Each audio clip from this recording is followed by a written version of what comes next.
louange. Amen, amen, amen, amen. Gloire à Dieu. Merci Seigneur. Gloire à Dieu. Nous allons passer à la parole d'aujourd'hui. Nous disons encore merci à l'équipe de louange. Le travail qu'ils fournissent se voit. Juste pour information, cette semaine, c'est une semaine de canicule où il fait très chaud ici en Belgique. Nous n'avons pas l'habitude. Nous sommes à plus de 34 degrés, 35 degrés. Il n'y a pas d'air. Donc nous n'avons pas l'habitude et ça fatigue un peu les gens. Mais nous savons que tout ce que Dieu fait est parfait. Amen. Parce que quand il y a aussi la neige, nous nous plaignons. Quand il fait pas très chaud, pas très froid, on se plaint. Quand il fait très chaud, on se plaint. Mais notre Dieu, il fait toutes choses parfaites. Donc c'était juste pour ceux qui nous suivent de l'étranger, à dire que c'est normal, il fait chaud ici, nous transpirons, nous avons soif, mais c'est les bontés de l'Éternel qui a décidé de réchauffer un peu la Belgique. Nous disons merci à l'équipe de louange. Nous allons passer à la prédication. Gloire au Seigneur. Nous allons tous incliner nos têtes et nous allons prier pour ce moment. Nous allons encore le recommander entre les mains de l'Éternel. Éternel Dieu des armées, nous venons encore ce matin, Seigneur, nous recommander entre tes saintes mains. Nous venons, Seigneur, te dire merci, parce que tu es celui qui a permis que nous puissions être là, Seigneur, pour suivre le message que tu nous as encore réservé, Seigneur. En ce matin, Seigneur, nous te demandons que tu puisses encore, mon Dieu, mon roi, toucher le cœur de tout un chacun de nous, Seigneur, afin que cette parole, mon Dieu, mon roi, puisse changer, Seigneur, notre façon de voir les choses, notre façon de penser, Seigneur. Que cette parole, mon Dieu, mon roi, soit encore une sémence, Seigneur, qui vient se rajouter au-dedans de nous. Que ça soit, mon Dieu, mon roi, Seigneur, une bonne parole qui vient encore, mon Dieu, mon roi, apporter quelque chose de plus dans notre vie, Seigneur, Papa.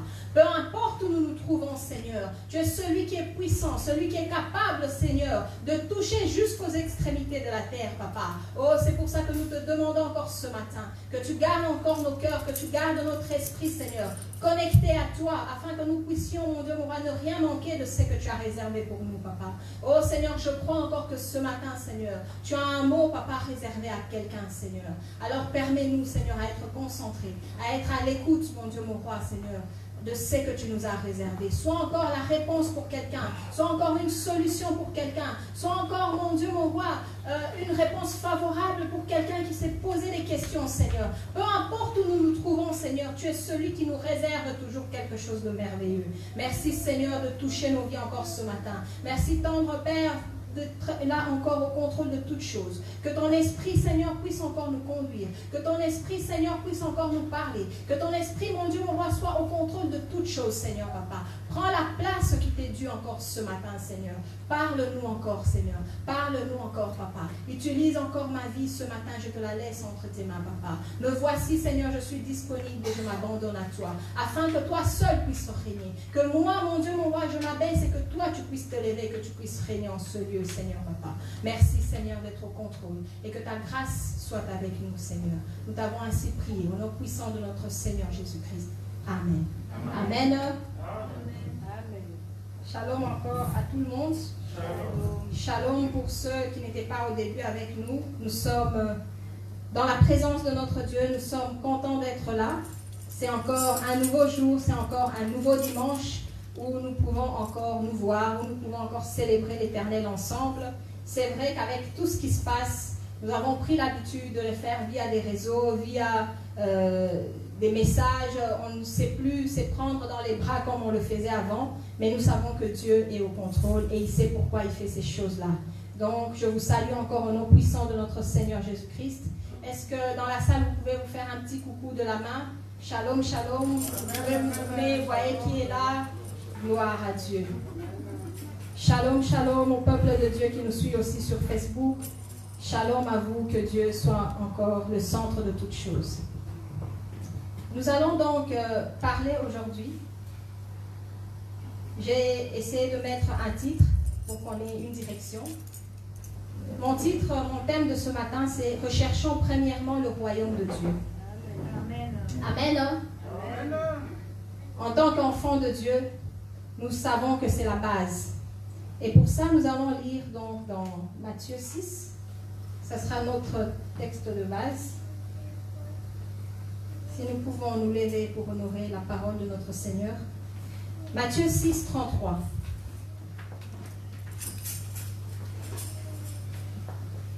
Matthieu chapitre 6, verset 33 nous dit ceci.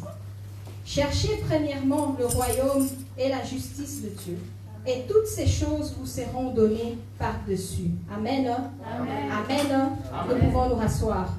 C'est un petit passage, mais qui résume beaucoup de choses, qui résume des grandes choses. Donc nous allons un peu développer ce passage-là. J'ai choisi 2 points, et dans ces 2 points, nous allons avoir 2 sous-points pour arriver à comprendre un peu certaines choses que Dieu a voulu encore nous transmettre aujourd'hui.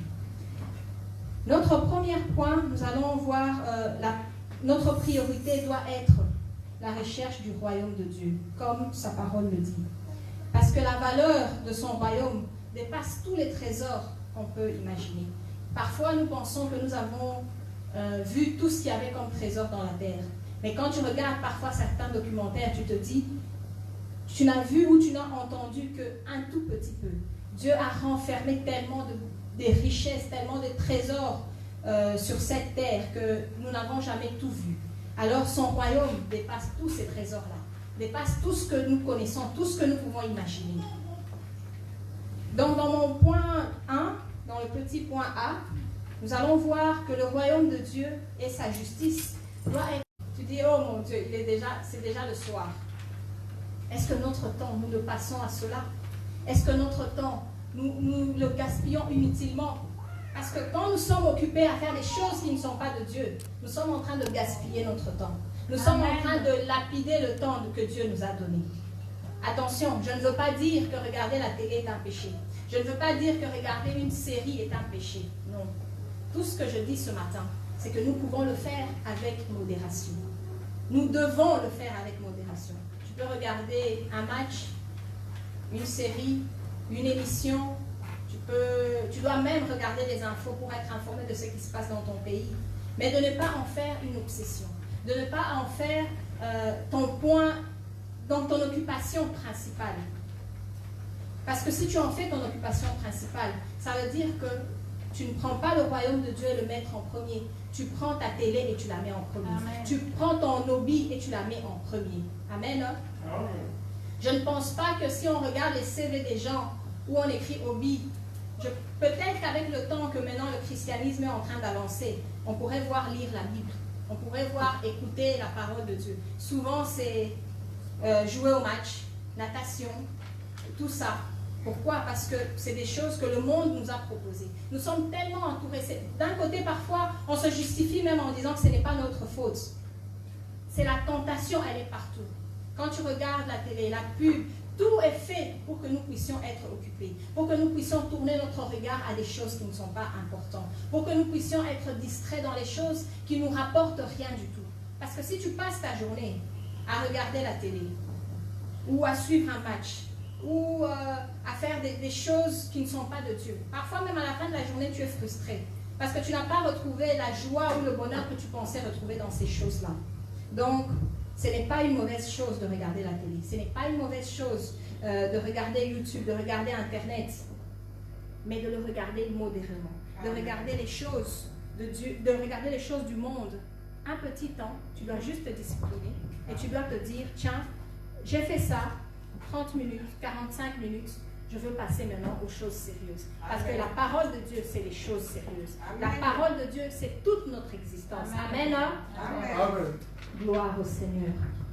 Donc, nous sommes occupés à être distraits par le monde. Le monde fait en sorte même que nous puissions l'être. Parce que y a des gens qui ont quitté, souvent des témoignages des gens qui disent, j'ai quitté l'Afrique. Depuis que je suis venue ici, ma Bible a pris la poussière.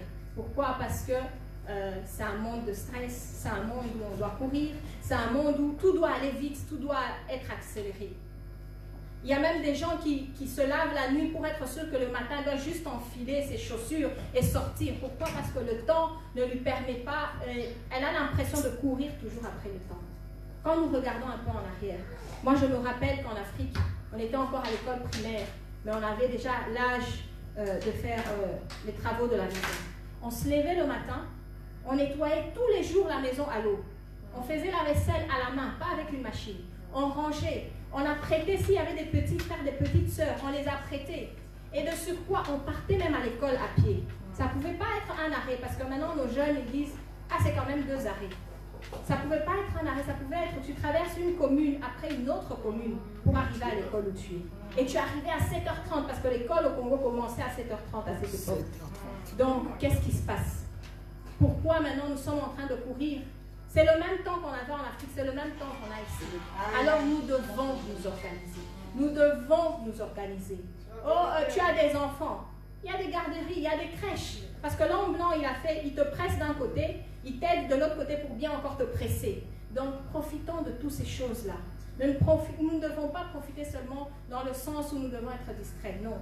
On te donne des choses, tu dois aller travailler, ok. L'enfant, si tu peux prendre l'enfant à la garderie au maximum 17 heures, toi tu as fini à 15 heures, prends 1 heure, même si tu es devant la garderie, ouvre la parole de Dieu, lis quelques passages, après tu rentres prendre l'enfant, parce que tu sais que quand tu vas prendre l'enfant, tu vas commencer directement à courir. Et aussi, il faut que nous puissions nous donner la discipline, en disant, tiens, c'est l'heure, fini la série, pas fini le match, je m'arrête, je vais faire autre chose. Parce que le diable, il est tellement intelligent que ces derniers temps, nous avons, je ne sais plus comment on appelle ça, replay, je pense, avec la télé.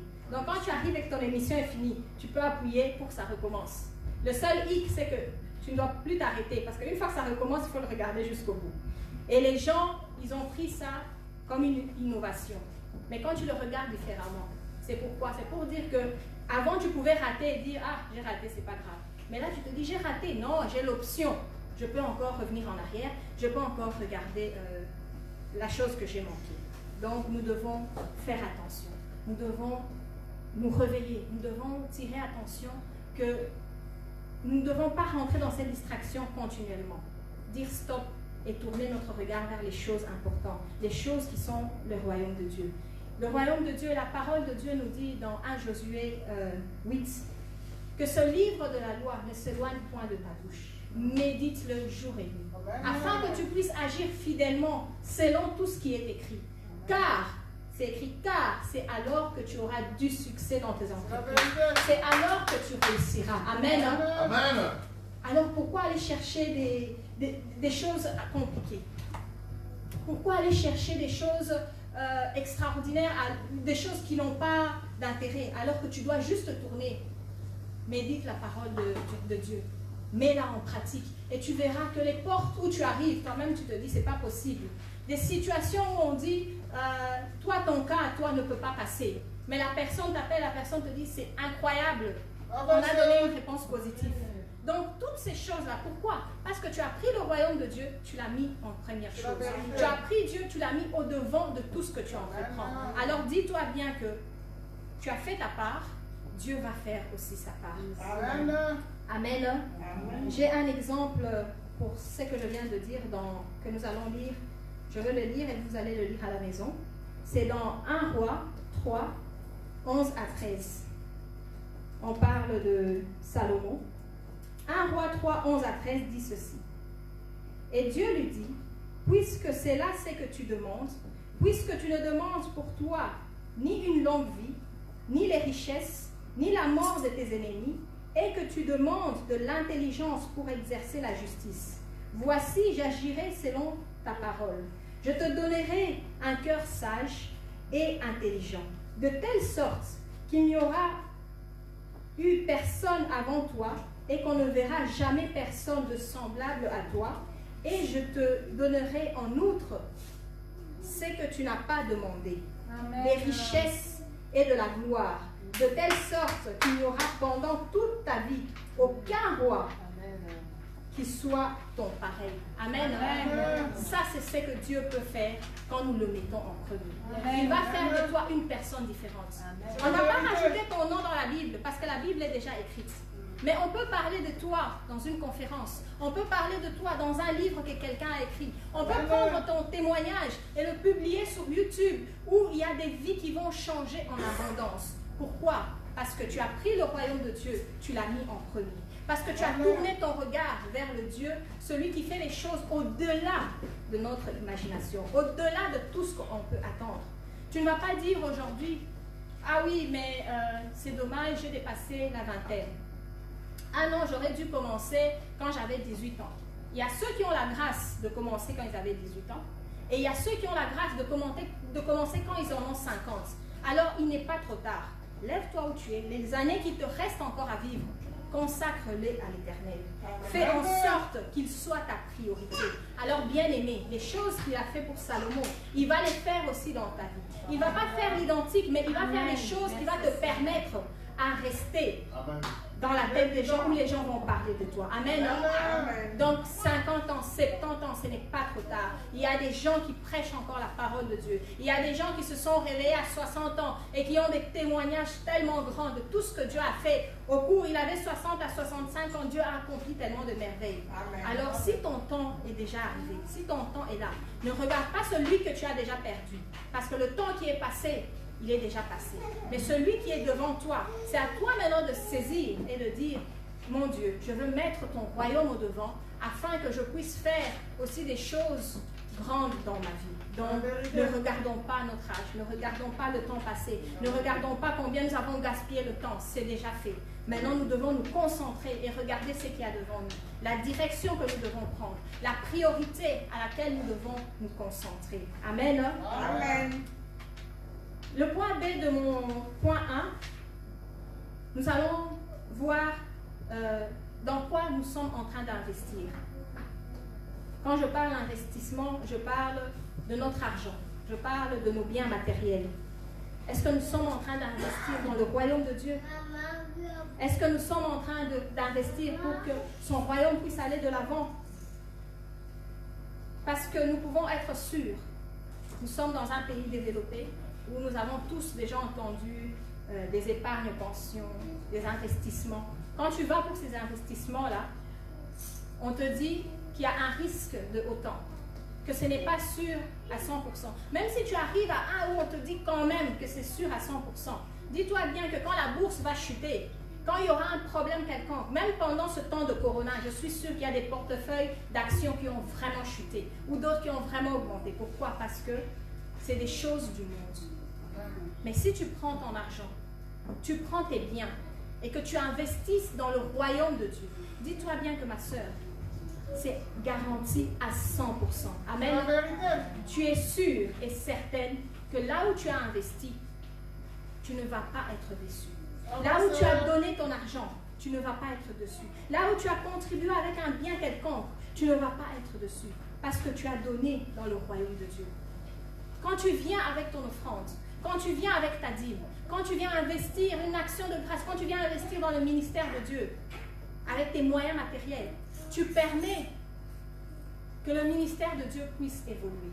Tu permets qu'on puisse envoyer un missionnaire aller apporter la parole de Dieu. Tu permets qu'on puisse déplacer des hommes, des femmes, par exemple, dans une autre ville, dans une autre commune, les installer pour qu'ils commencent encore une œuvre de Dieu dans cette commune-là. Alors, bien-aimé, demande-toi, qu'est-ce que tu fais de ton argent? Qu'est-ce que tu fais de tes biens? Où est-ce que tu es en train de les investir? Parce que quand tu as besoin, c'est vers Dieu que tu tournes ton regard. Quand tu as besoin, c'est vers Dieu que tu regardes. Alors dis-toi bien que à chaque fois quand je regarde sur Facebook, si tu regardes le culte sur Facebook, tu dis, quand la sœur Marlène filme, on commence d'abord la tête à l'envers, et puis on la tourne à l'endroit, et puis la diffusion commence. Pose-toi la question, et si j'allais investir dans la maison de Dieu par rapport aux médias? Je vais acheter une bonne caméra, je vais acheter un bon téléphone, je vais investir dans la formation des frères, des sœurs, des enfants qui sont là dans la salle, qui pourront commencer à diffuser le culte le dimanche. Ça, c'est un bon investissement. Parce que quand quelqu'un va s'asseoir, il y a des gens qui marchent par la vue. Il y a des gens qui sont assis, il dit, elle est belle cette image. Ah, il est beau ce programme, comment on a fait. Tiens, un petit intérêt, curiosité, il va cliquer, il va regarder 2 petites minutes, 3 petites minutes. Et c'est le temps nécessaire que Dieu avait besoin pour toucher la vie de cette personne. Donc, dis-toi bien que quand toi tu as investi et que la diffusion, elle est encore plus performante, elle est encore de bonne qualité et que cette personne s'est arrêtée pour regarder ne fût-ce que 10 minutes de la parole, 10 minutes de la louange et qu'il a senti que le son il était bon, que les micros ils étaient bien, que l'équipe de louange était bien encadrée et que la diffusion a donné. Il a marché en premier temps par la vue, mais Dieu l'a saisi parce que c'était le chemin par lequel tu avais décidé de passer. Donc tu as investi encore dans le royaume de Dieu. Et cette personne a été attirée peut-être par une bonne image, par une bonne ambiance, mais il a donné sa vie à Christ. Et nous avons encore la fête au royaume de Dieu parce qu'il y a encore quelqu'un d'autre qui est sauvé. Donc, nous ne devons pas hésiter. Nous ne devons pas penser, si je fais ça, après, qu'est-ce que je vais avoir en retour? Non. Investis dans le royaume de Dieu. Donne ta dîme, donne ton offrande, donne tout ce que tu peux pour que son royaume puisse aller de l'avant. Pour qu'un frère soit sauvé, qu'une sœur soit sauvée. Si tu as eu la grâce, parfois les gens ils disent que c'est des choses, c'est des futilités, c'est des choses inutiles, c'est des trucs superficiels. Oui, Dieu en même temps il nous a dit d'aller parler de lui jusqu'aux extrémités de la terre. Tu es en Belgique ici, tu es au même endroit. Et que quelqu'un se connecte au pôle Nord et qui voit le message qui passe et que cette personne change sa vie. Tu as fait ta mission. Pourquoi? Parce que tu as parlé de Dieu et que quelqu'un à l'extrémité a écouté cette parole. Donc, dis-toi bien que ton investissement n'était pas inutile. Nous devons penser, nous devons réfléchir, nous devons chaque fois nous poser la question, dans quoi je suis en train d'investir? Oui, nous avons ouvert des comptes d'épargne pour les enfants, pour l'université, pour leur première voiture. Ton enfant achète la première voiture, une semaine après, il a un accident. La voiture est déclassée. Tu as travaillé des années pour investir pour l'argent, pour acheter cette voiture. Quand ça va se passer, qu'est-ce que tu fais? Tu tournes encore ton regard vers Dieu. Tu dis à Dieu, Dieu, cet enfant a fait ci. Tu rends grâce, il est en vie, mais la voiture est déclassée.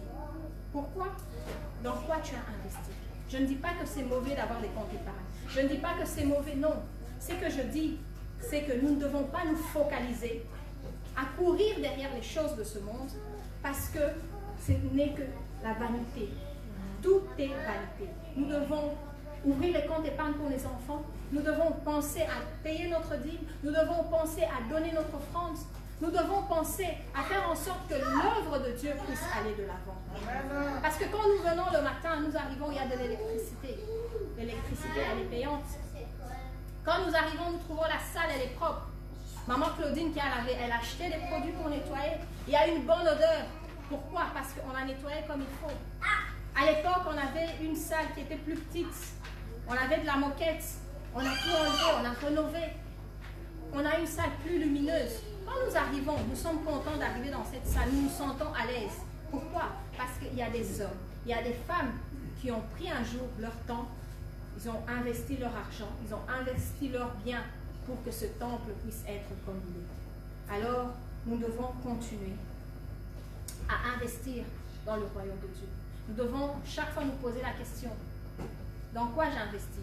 Si ce n'est pas important, si ce n'est pas inutile, il ne faut pas le faire. Parfois, tu peux faire même un achat où tu ouvres ta garde-robe, l'habit que tu avais acheté a encore l'étiquette. Tu n'as même pas eu l'occasion de le mettre. Et peut-être tu n'as même plus envie de le mettre. Tu le donnes à quelqu'un. Dans quoi tu as investi?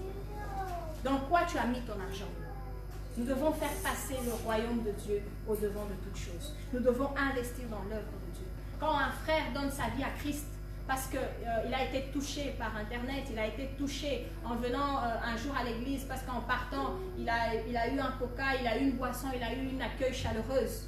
Cette personne donne sa vie à Christ, cette personne devient un serviteur de Dieu. Quelle joie, quel bonheur de savoir qu'un jour, tu as aussi investi dans le royaume de Dieu. Amen. Amen. Pour ça, j'ai encore pris un exemple dans Malachie 3.10. C'est un verset qu'on connaît tous, qu'on récite même souvent. Ce verset-là, Malachie 3.10, je pense que les gens l'ont même minimisé.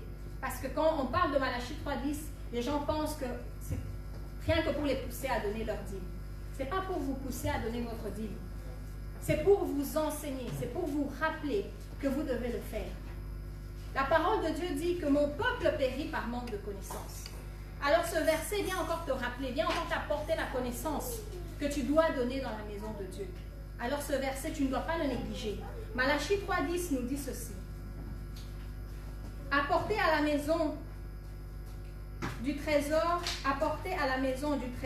toutes les dîmes, afin qu'il y ait de la nourriture dans ma maison. Mettez-moi de la sorte à l'épreuve, dit l'Éternel des armées, et vous verrez si je n'ouvre pas pour vous les éclus dessus. Si je ne repens pas sur vous les bénédictions en abondance. Amen. Amen. Si je vais plus loin, au 11, il dit ceci. Pour vous, je menacerai celui qui dévore. Et il ne vous détruira pas le fruit de la terre. Et la vigne ne sera pas stérile dans vos campagnes, dit l'Éternel des armées. Amen. Amen. Dans ce même passage-là que parfois nous avons tellement marre d'entendre, nous dit que quand nous investissons dans le royaume de Dieu, quand nous venons avec nos dîmes, quand nous venons avec nos offrandes, quand nous venons avec nos biens quelconques, ou nous venons investir dans la maison de Dieu, où nous avons acheté des chaises, où nous avons ramené de la peinture qu'on avait à la maison, nous sommes venus investir dans la maison de Dieu. Il va nous bénir en abondance. Il va ouvrir encore les éclus dessus. Quand tu donnes ta dîme, surtout quand tu as des situations difficiles ou un dossier qui est compliqué, bien aimé, quand tu fais une simple prière où tu rappelles juste à Dieu ce qu'il a dit, parfois tu peux même ne pas faire la prière, tu vas juste murmurer, ou le cœur avec lequel tu as donné cette dîme-là, cette offrande-là, Dieu va voir par rapport à ton acte, par rapport à ce que tu as fait, par rapport à ce que tu as pris son royaume et que tu l'as fait passer en premier, il va te donner une solution. Il va accomplir un miracle. Il ne va pas ouvrir ton toit et faire tomber de l'argent, mais non, il va utiliser quelqu'un, il va utiliser un moyen pour pouvoir te bénir. Amen. Amen. Il dit encore plus loin qu'il va menacer les sauterelles. Donc, quoi demander de plus? Quand on investit et qu'on n'est pas sûr si on va perdre, si on va gagner, si notre argent va être volé par un banquier qui va disparaître ou la banque va faire faillite. Mais notre Dieu, il nous rassure. Investissez chez moi. À 100%, votre argent est garanti. Votre acte est garanti.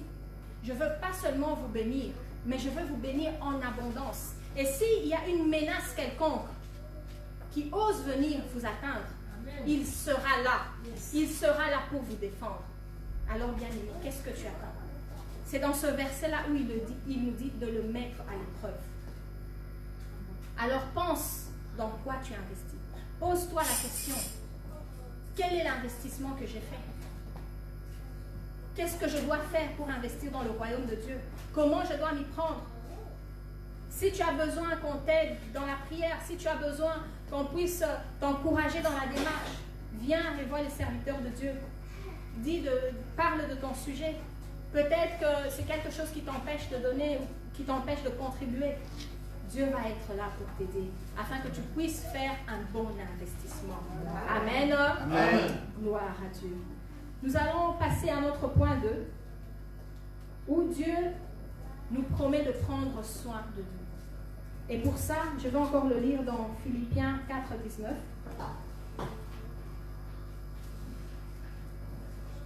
Si nous prenons soin de son royaume, si nous mettons son royaume en premier, Philippiens 4, 19 nous dit ceci.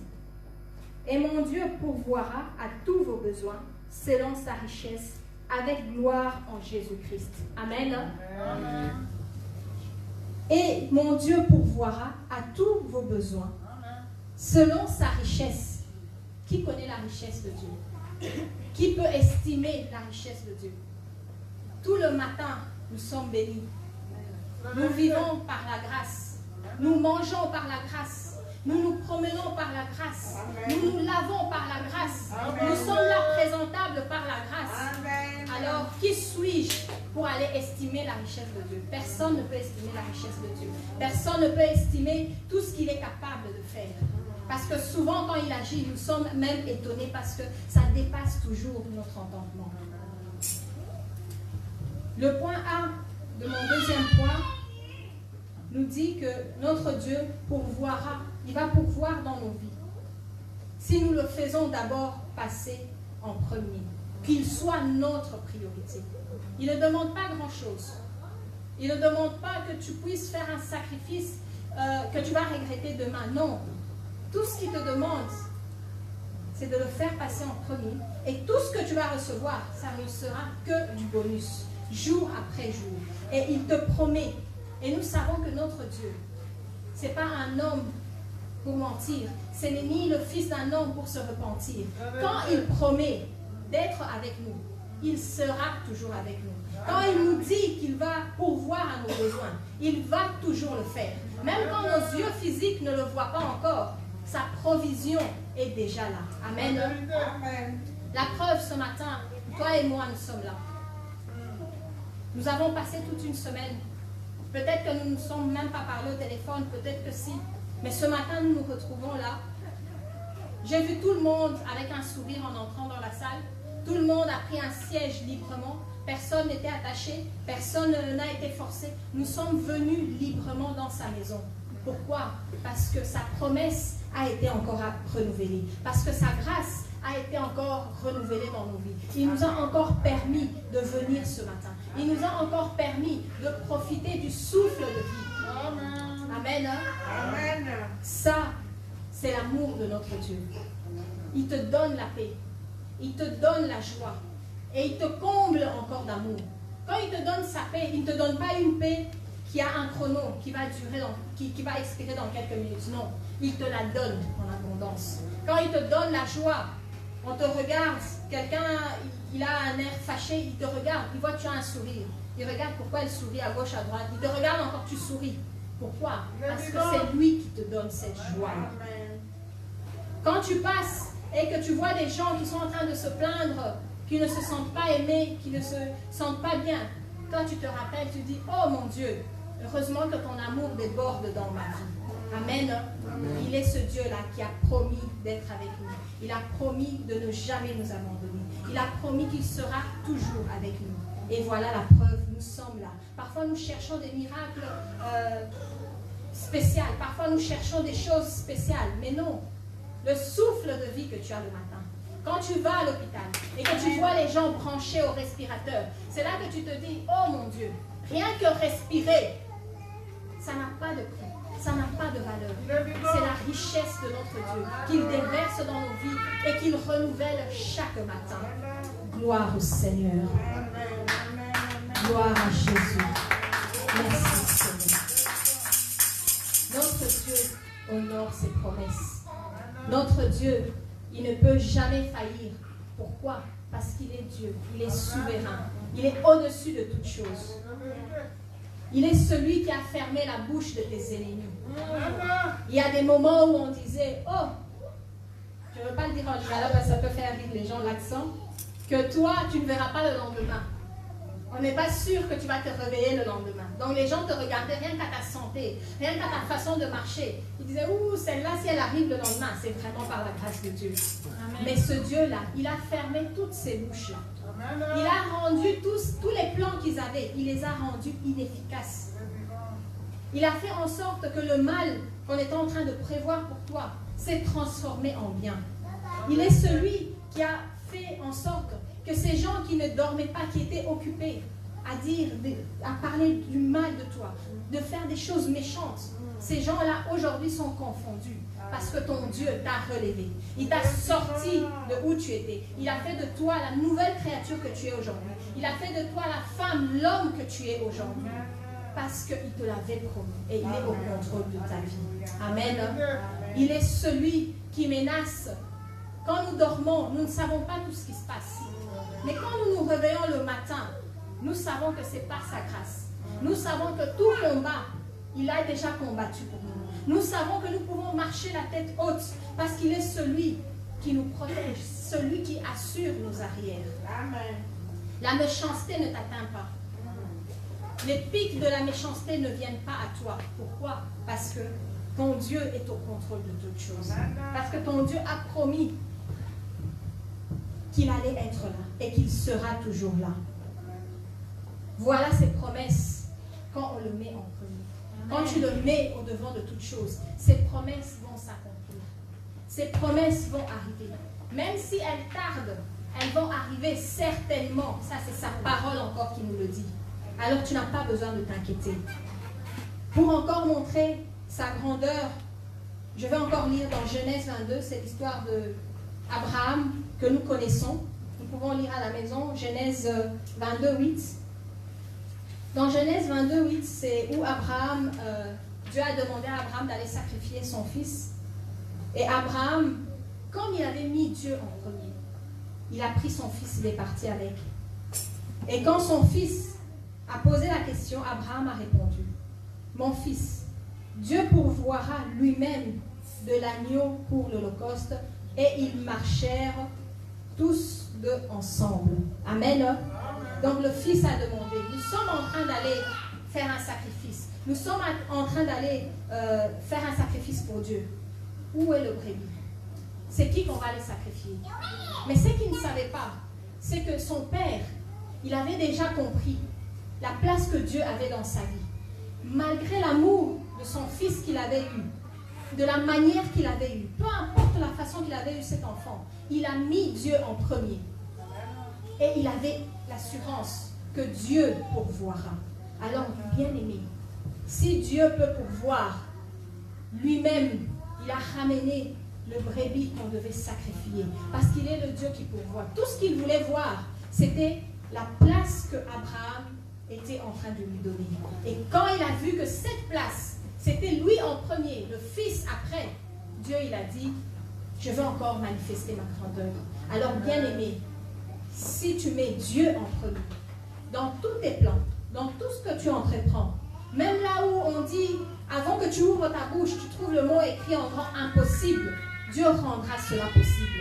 Même si tu trouves une affiche où on dit, tu ne dois pas rentrer, mais si c'est Dieu qui t'a envoyé à cet endroit, on va t'ouvrir la porte avant même que tu ne frappes. Amen. Parce que ton Dieu a dit qu'il pourvoira.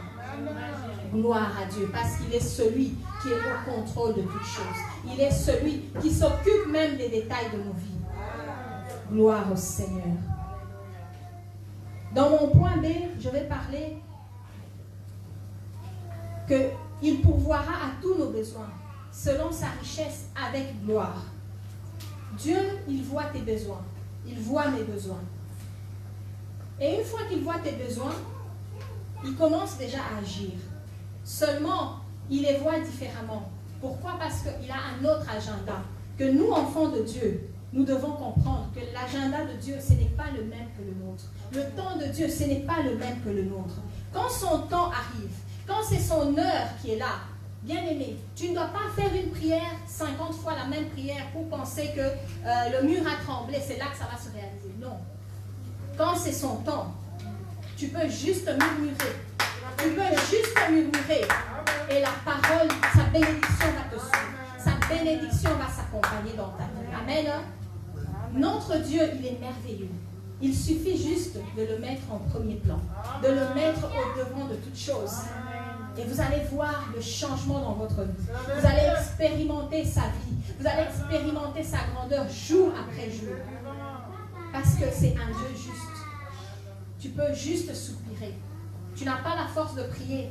Ton cœur est rempli. Ton cœur est lourd de chagrin. Ton cœur ne supporte plus. Mais l'avantage que toi tu as, c'est que tu as Dieu avec toi. L'avantage que toi tu as, c'est que tu l'as mis en premier. Alors ton problème, c'est son problème. Ton chagrin, c'est son chagrin. Et dis-toi bien que, vu que ton problème, c'est son problème, tu as déjà la solution. Et quand lui, il te donne une solution, c'est une solution qui ne s'accompagne d'aucun chagrin. Parce que tout ce que lui fait, ce n'est pas quelque chose d'éphémère. Il le fait en son temps, en son heure, et c'est une bénédiction qui dure toujours. Amen.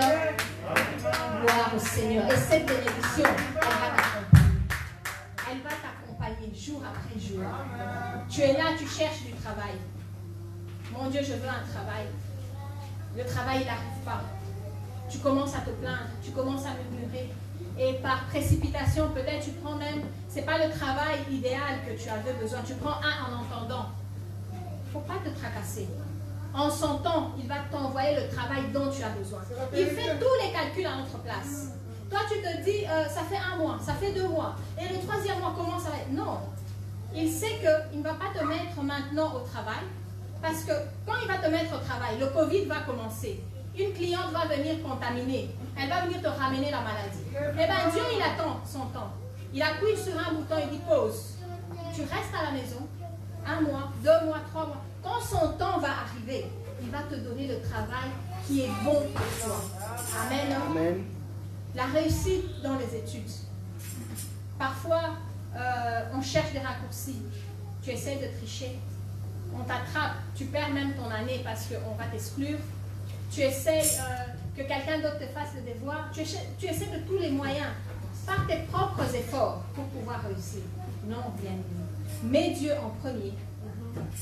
Ensuite, prends ton cahier, ouvre tes cours, ouvre tes leçons, commence à les apprendre. Et le Dieu qui est souverain, celui qui a promis qu'il allait être avec toi, il connaît l'intelligence qu'il t'a donnée. Il sait que toi, le blocus, ce n'est pas ton genre. Il va permettre que ta mémoire soit vive, que tout ce que tu as lu là, quand il y aura les questions, ça commence à revenir. Et quand on te le demandera après, tu n'avais pas retenu. Mais Dieu a permis, parce que tu l'as mis en premier, et qu'ensuite tu as étudié, il va permettre que tu puisses réussir dans tes études. Amen. Attends notre Dieu, il est au contrôle de toutes choses.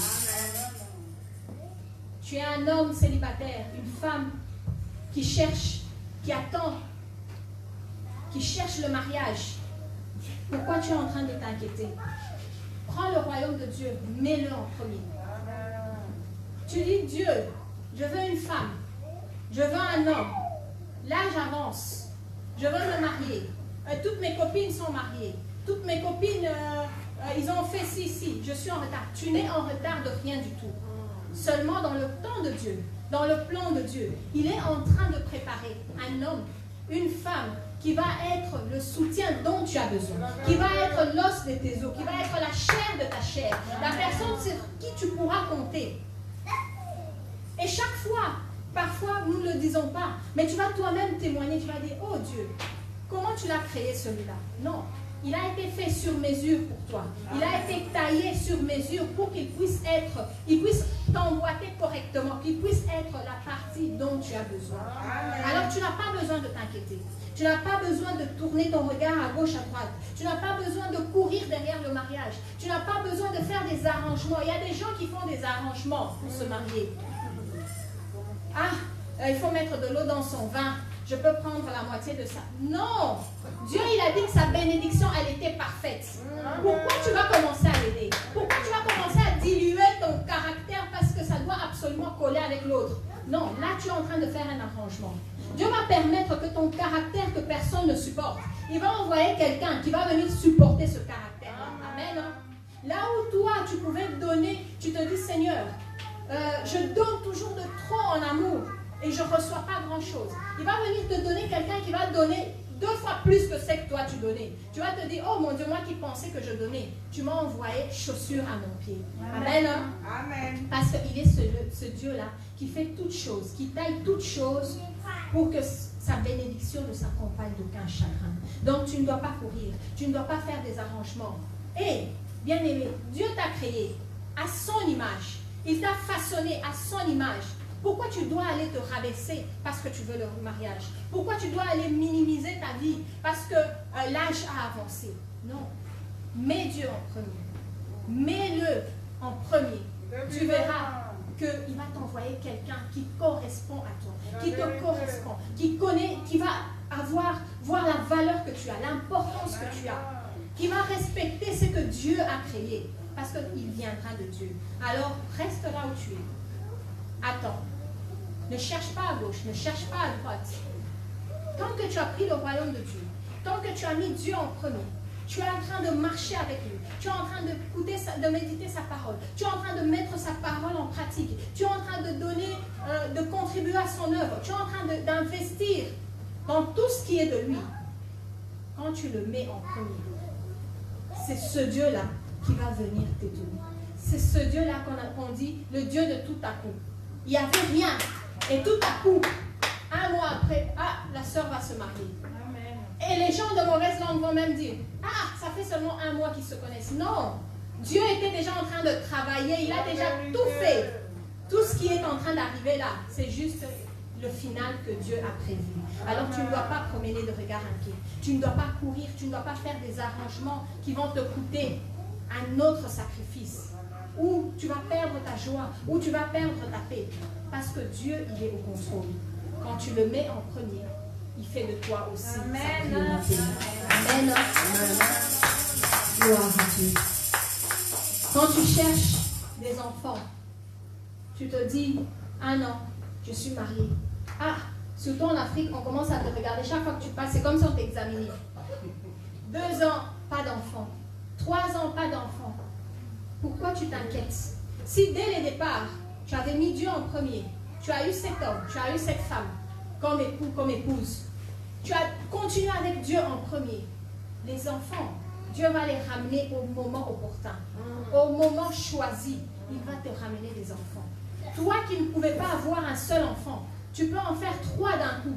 On commence à t'appeler la maman des triplés. Alors qu'il y a 2 ans, tu n'avais pas un seul enfant. Pourquoi? Parce qu'il est ce Dieu merveilleux. Pourquoi tu n'as pas d'enfant pendant ce moment? Pourquoi il n'a pas encore permis que tu puisses avoir d'enfant? Parce qu'il a toujours des bons plans pour nous. Il est en train peut-être d'attendre que tu aies un travail pour nourrir 3 enfants. Toi, quand tu demandes un enfant, tu penses en avoir un. Mais s'il te donne 3 d'un coup et que tu n'es pas prêt, comment tu vas faire? Mais comme il est le Dieu qui marche toujours avec un timing parfait, parce que son timing correspond toujours avec sa bénédiction. Quand il est avec toi, dis-toi bien qu'il va permettre que tu puisses avoir ces 3 enfants-là au moment où tu as les moyens de les nourrir, au moment où, si tu es en Europe, que tu dois faire venir ta mère pour t'aider à t'en charger, au moment où tu viens d'acheter ta maison et que tu as une chambre en plus où tu peux les caser. Donc, à ce moment-là, en ce temps-là, ton Dieu va permettre que tu puisses être mère, que tu puisses être père. Donc, tu n'as pas besoin de chercher. Tu n'as pas besoin de t'inquiéter. Et même si tu allais chercher dans la médecine, ils ne sont pas encore arrivés à créer un être humain. Ils ont tout essayé. Ils ont tout tenté. Et Dieu a montré que c'est lui le créateur de toutes choses. Et il dit qu'un enfant, c'est un don, c'est une bénédiction.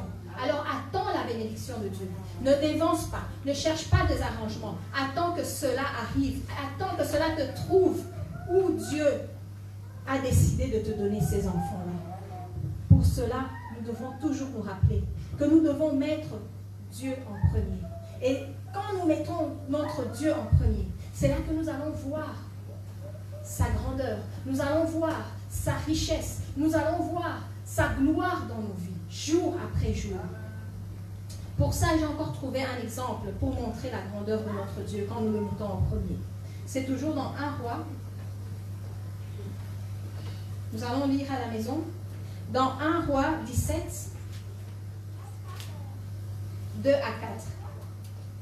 C'est un passage qu'on a partagé ces derniers temps. Il parle du torrent de Kérit. 1 Roi 17, 2 à 4 nous dit ceci. On parle d'Élie qui avait stoppé la pluie, qui avait demandé à Dieu qu'il ne puisse plus pleuvoir. 1 Roi 17, 2 nous dit ceci. Et la parole de l'Éternel fut adressée à Élie en ce mot. Pars d'ici, dirige-toi vers l'Orient et cache-toi près du torrent de Kérit, qui est en face du Jourdain. Tu boiras de l'eau du torrent, et j'ordonnerai, et j'ordonne aux corbeaux de te nourrir là. Amen. Et quand on va plus loin, au 9, il dit ceci. Lève-toi, va à Sarepta, qui appartient à Sidon, et demeure là. Voici, j'y ai ordonné à une veuve de te nourrir. Amen. Je voulais vous lire ce passage pour encore montrer la fidélité de Dieu quand on marche avec lui, quand on le met en premier. Si c'était un homme, il allait dire quoi? Ah, Élie, tu avais demandé ça, et maintenant il n'y a plus la pluie, tire ton plan. Mais comme il est Dieu, comme il était avec son serviteur, son serviteur l'avait mis en premier de tout ce qu'il faisait. Dieu lui a dit, quand on lit le passage, il lui a donné des instructions claires et nettes. Tu vas aller à tel endroit, tu vas te cacher à tel endroit, tu vas boire cette eau-là. Il lui donne l'endroit avec précision, ça sera à telle adresse, ça sera en face de ça. Et je veux ordonner aux corbeaux de venir te nourrir là où tu seras. Alors, bien-aimé, quand tu mets Dieu en premier, quand tu le places au-dessus de toute chose, il va ordonner à ce que tu recherches de venir te trouver là où tu es. Il va ordonner à la bénédiction que tu attends depuis des années à venir te trouver là où tu es. Il va ordonner à la maison que tu cherches à acheter à venir te trouver là où tu es. Tu vas avoir sa bénédiction parce que tu l'as mis en premier. Quand il donne sa bénédiction, ce n'est jamais peut-être. Ce n'est jamais on va voir, tu dois faire ceci pour que cela arrive. Non. Quand il donne sa bénédiction est avec précision. Sa bénédiction est bien tracée. Sa bénédiction est dirigée vers toi. Il ne se trompe jamais où tu dis j'étais en train de viser telle personne, c'est tombé sur... Non. Notre Dieu, sa bénédiction, elle est toujours destinée. Quand elle t'est destinée comme il se doit. Parce qu'il fait les choses toujours avec précision. Il fait les choses toujours comme il se doit. Il va permettre que la personne à laquelle tu n'avais jamais pensé puisse être une source de bénédiction dans ta vie. Il va permettre à la personne que tu pensais qu'il devait te faire du mal. Cette personne ne va pas comprendre, mais il a reçu l'ordre de Dieu de venir bénir ta vie, de venir investir en toi, parce que c'est Dieu qui va leur donner. Il est celui qui permet à une veuve qui n'a pas de moyens à venir d'abord te nourrir toi. Parce que de la même manière que toi tu l'as mis en premier, cette veuve l'a mis en premier, il a utilisé pour bénir ta vie, pour te nourrir. Il va aussi utiliser la bénédiction que cette femme a fait pour aussi bénir sa vie. Amen. Parce qu'il est le Dieu de miracles. Il est le Dieu qui ne se lasse jamais de ses enfants. Alors, bien aimés, nous ne devons pas nous éparpiller. Nous ne devons pas courir tout ce qu'il y a dans le monde. Maintenant, de nos jours, il y a toutes les paroles. Il suffit de cliquer. Tu as un message. Et parfois, c'est comme si on t'avait entendu. Qu'est-ce que tu vas entendre? Surtout quand tu n'es pas en bonne disposition. Il t'envoie même un message qui va dans la façon que toi tu fais. Alors, si tu n'as pas de discernement, tu risques de te perdre dans tout ça. Mais si tu as compris qu'en premier, comme sa parole le dit, nous devons mettre son royaume en premier. Nous devons mettre notre Dieu en premier. Au-devant de toute chose, nous devons le mettre. Tu vas voir que tu vas marcher avec lui. Jour et nuit, que sa bénédiction va t'accompagner, que là où elle n'est pas encore arrivée, elle va finir par arriver, que là où la porte n'est pas encore ouverte, cette porte-là va finir par s'ouvrir, que là où le mari ou la femme tarde à arriver, cet homme, cette femme va finir par arriver au temps opportun, au moment où Dieu l'a vu. Pas parce que tu as 20 ans aujourd'hui ou tu en as 50 demain, non, parce que son heure, son temps sera là et il va se souvenir de ce que toi tu as fait, que tu as pris son royaume, que tu l'as mis en premier. Et il va prendre tout ce qui est de toi, il va aussi te bénir, il va aussi les rendre favorables. Là, quand nous faisons tout cela, quand nous mettons Dieu en premier, nous vivons gloire en gloire. Nous vivons grâce en grâce, chaque jour. Quand les gens te regardent, tu souris, on ne t'a même pas posé la question, tu dis c'est la grâce de Dieu, je vis par la grâce de Dieu, je marche par la grâce de Dieu, je conduis par la grâce de Dieu, j'avance par la grâce de Dieu. Pendant ce temps difficile où on dit oh faillite, oh perte de travail, toi tu réponds juste c'est la grâce de Dieu qui me conduit. Parce que tu as fait quoi? Tu as mis Dieu en premier. Amen. Amen. Gloire soit rendue à notre Dieu. Voilà ce que j'avais à partager avec nous ce matin. Gloire au Seigneur. Alléluia. Nous allons nous lever et nous allons prier. Nous allons demander encore à notre Dieu, lui qui connaît nos vies, lui qui nous permet encore d'entendre ces choses aujourd'hui, lui qui tient encore à nous rappeler que c'est lui le maître de toutes choses, que nous puissions encore lui rendre la place, que nous puissions lui rendre sa place, parce que la place de Dieu, c'est lui en premier et ensuite nous. Toujours lui et ensuite tes problèmes. Toujours lui, nous ne devons pas aller au-devant de lui. Seigneur, je veux. Non. Tu peux arriver, tu es rempli de problèmes, tu as ton cœur rempli de chagrin. Commence à l'adorer, commence à lui dire merci. Et lève ta voix, mets-le au-dessus de tout, sans rien demander en retour. Ton fardeau sera son fardeau. Ton chagrin sera son chagrin et il va s'en occuper.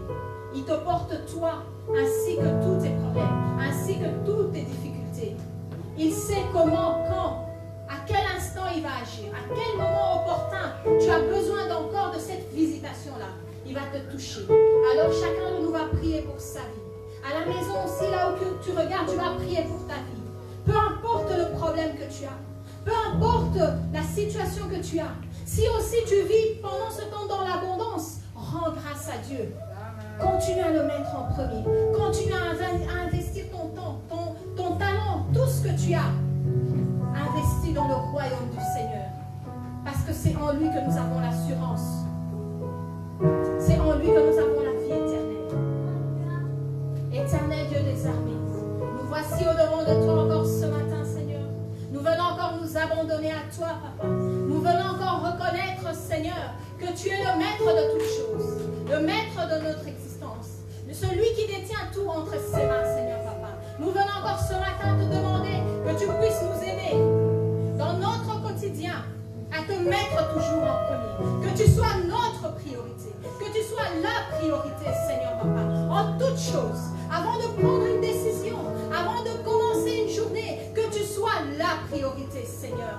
Oh Dieu fidèle, nous avons vu, Seigneur, combien tu es fidèle, combien tu récompenses tes enfants, Seigneur. Quand ces enfants viennent à toi et te mettent toujours en premier, et fais de toi la priorité. Aide à mon frère, aide-moi, aide ma soeur, aide-nous, Seigneur, Papa, afin que tu puisses être toujours notre priorité, Papa. Que nous puissions toujours te faire passer en premier, sans regarder notre état de compte, sans regarder notre état de santé, mais te mettre toujours toi en premier. Tu es celui, Seigneur, qui est capable, Papa, d'agir en temps et en heure. Celui qui agit en temps et en heure. Au moment opportun, Seigneur. Celui qui menace, mon Dieu, moral et souterrain qui vient dévorer, Papa. Tu es celui-là qui est au contrôle de nos vies. Alors fais-nous grâce encore, que nous puissions toujours te mettre en premier, que tu sois toujours notre priorité, jour après jour, que ta parole soit notre priorité, que la vie en toi soit notre priorité, que nous puissions mettre du temps à part, Seigneur, pour te montrer encore que tu es notre priorité, Seigneur. Merci de toucher la vie de quelqu'un ce jour. Merci de changer la situation de quelqu'un. Merci, Seigneur, d'aider ce frère, cette soeur qui vient de décider maintenant de te mettre en priorité, de mettre ton royaume en premier, de faire de toi sa priorité, Seigneur. Tu es celui qui sonde nos cœurs. Tu es celui qui voit nos vies, Seigneur. Touche, mon Dieu, mon Papa. Touche, Seigneur, cette femme, cet homme, Seigneur, qui a pris cet engagement ce matin, qui a pris cette décision maintenant là, Seigneur, Papa. Que tu le conduises encore, Seigneur. Que tu conduises sa vie encore, Papa, jour après jour. Merci, Seigneur. Merci, tendre Père. Gloire te soit rendue, Seigneur. Gloire te soit rendue, Papa. Gloire te soit rendue, Seigneur. Alléluia. Merci. Merci, Seigneur. Amen. Amen. Gloire au Seigneur.